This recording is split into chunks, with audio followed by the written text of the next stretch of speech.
Ist es nur ein feuchter Kuss? Oder steckt eine tiefere Botschaft dahinter, wenn Ihr Hund Sie ableckt? Die Antwort ist weitaus komplexer und faszinierender, als die meisten Menschen ahnen. Um das zu verstehen, reisen wir zurück zu den Vorfahren unserer Hunde, den Wölfen. In einem Wolfsrudel ist das gegenseitige Lecken, auch Allogrooming genannt, ein absolut zentrales soziales Werkzeug, das den Frieden sichert. So lecken rangniedere Wölfe die Schnauzen der ranghöheren Tiere als Zeichen der Unterwerfung und um Futter zu erbetteln. Gleichzeitig dient es der Feldpflege und stärkt den emotionalen Zusammenhalt im gesamten Rudel.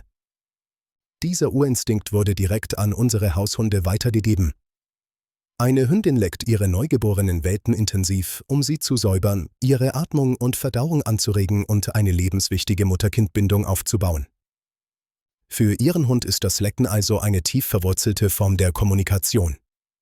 Betrachten Sie es als eine eigene, nonverbale Sprache mit unzähligen Dialekten und Bedeutungen, die vom Kontext abhängen.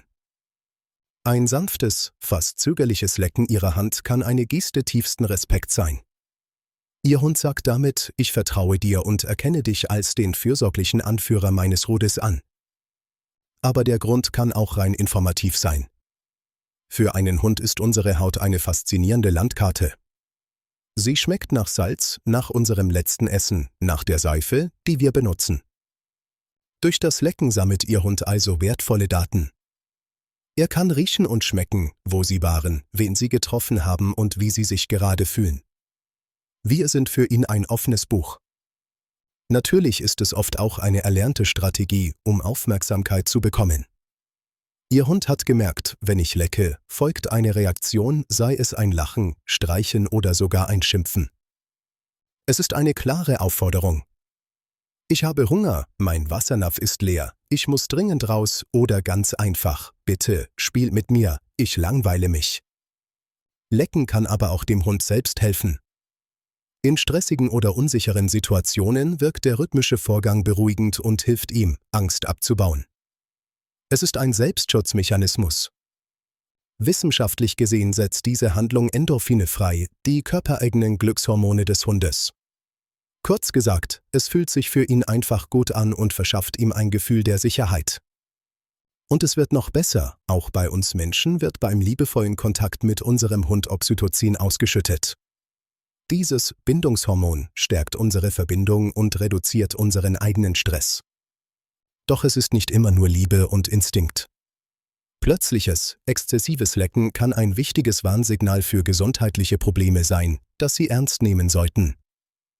Ein häufiger Grund sind Allergien. Futtermittelunverträglichkeiten oder Umweltallergene wie Pollen und Gräser verursachen starken Juckreiz, den der Hund durch Lecken zu lindern versucht. Auch Schmerzen, zum Beispiel durch eine Verletzung oder Arthritis bei älteren Hunden, können der Auslöser sein.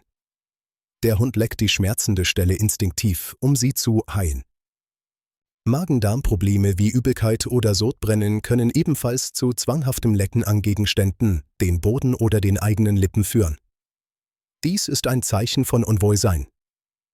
Die Regel lautet, wenn das Verhalten plötzlich auftritt, extrem und zwanghaft wirkt oder von anderen Symptomen begleitet wird, sollten Sie zur Sicherheit immer einen Tierarzt konsultieren. Vergessen wir nicht unsere eigene Rolle. Wir selbst spielen eine große Rolle dabei, wie oft unser Hund uns leckt. Wenn wir positiv darauf reagieren, mit Lachen und Streicheln, verstärken wir das Verhalten. Eine der häufigsten Fragen, ist das nicht unhygienisch? Die Wahrheit ist, ein Hundemaul enthält eine Vielzahl von Bakterien, die sich von denen des Menschen unterscheiden. Das ist eine Tatsache. Für gesunde Menschen mit einem intakten Immunsystem ist es meist harmlos. Dennoch raten Experten davon ab, Hunde offene Wunden, die Augen oder den Mund lecken zu lassen, um Infektionsrisiken zu minimieren. Wenn es Ihnen persönlich zu viel wird, ist es völlig in Ordnung, sanfte Grenzen zu setzen. Anstatt zu schimpfen, stehen Sie einfach auf und entziehen Sie die Aufmerksamkeit für einen Moment. Der Hund wird lernen. Gibt es Unterschiede bei den Rassen? Ja, tendenziell. Rassen wie Labradore und Golden Retriever sind oft für ihre Kussfreudigkeit bekannt, während andere reservierter sind. Doch der individuelle Charakter ist entscheidender. Zusammenfassend ist das Lecken also eine unglaublich reiche, komplexe Handlung. Es ist ein Mix aus Kommunikation, Instinkt, erlerntem Verhalten, Zuneigung und manchmal eben auch ein stiller Hilferuf. In den allermeisten Fällen ist es jedoch das größte Kompliment, das Ihr Hund Ihnen machen kann, ein Zeichen tiefen Vertrauens und die Bestätigung, dass Sie das Zentrum seiner Welt sind. Beobachten Sie Ihren Hund genau. Was versucht er Ihnen in diesem Moment zu sagen? Jedes Lecken erzählt eine eigene, kleine Geschichte. Danke fürs Zuschauen und bis zum nächsten Mal.